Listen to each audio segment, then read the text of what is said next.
Hello everyone, welcome back to my mini blog. আজকে দুটো নতুন নতুন রেসিপি ট্রাই করলাম, তো ভাবলাম তোমাদের সাথে শেয়ার করি। ঘুম থেকে উঠে আগে ফ্রিজে জলের বোতলগুলো ভরে দিলাম, কারণ দেখলাম পুরো ফাঁকা হয়ে গেছে। আর দেখো, কচু পাতা তুলতে গিয়ে মশায় কামড়ে আমার কপাল পুরো ফুলিয়ে দিয়েছে। পাট পাতা কচু পাতা দুটো দিয়েই আজকে নতুন রেসিপি ট্রাই করব। ফেসবুকে অনেকদিন ধরেই দেখছি পাটের ডাল, তো ভাবছি আজকে আমি সেই রেসিপিটা ট্রাই করব। পাট পাতা আর কচু পাতা দুটোই কুচিয়ে নিলাম। এদিকে কচু পাতাটা নুন দিয়ে সেদ্ধ বসিয়ে দিলাম, আর ওদিকে ডালটাও সেদ্ধ হতে বসিয়ে দিয়েছি। আজকে সকালে আমার খাবারে আছে সেদ্ধ ভাত, তো ভাবলাম দুটো লঙ্কা ভেজে নিই। এদিকে কচু পাতাটা দেখো জল ঝরাতে রেখে দিয়েছি ভালো করে ধুয়ে, আর একটা ডিমও সেদ্ধ করে নিলাম, সাথে পেঁয়াজ, সর্ষের তেল আর দুটো লঙ্কা দিয়ে এবার নুন দিয়ে ভালো করে চটকে মেখে নেব।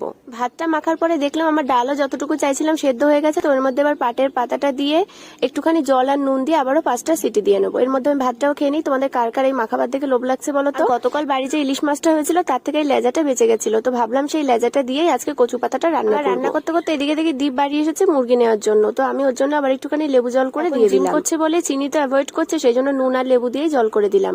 আবারও রান্নায় ফিরে আসলাম, কড়াইতে দিয়ে দিলাম বেশ খানিকটা তেল, তারপরে লঙ্কা রসুন ফোড়ন দিয়ে সামান্য একটু নুন দিয়ে সেই জল ঝরানো কচু পাতাটা দিয়ে খুন্তি দিয়ে ভালো করে মিশিয়ে নেব।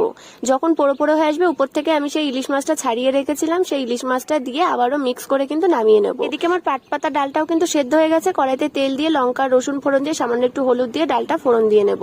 নুন তো আগেই দিয়েছিলাম, তো নামানোর আগে সামান্য একটু চিনি দিয়ে নামিয়ে নেব। তোমরা কে কে পাট পাতা ডাল খেয়েছো আমাকে কিন্তু কমেন্ট করে জানিও।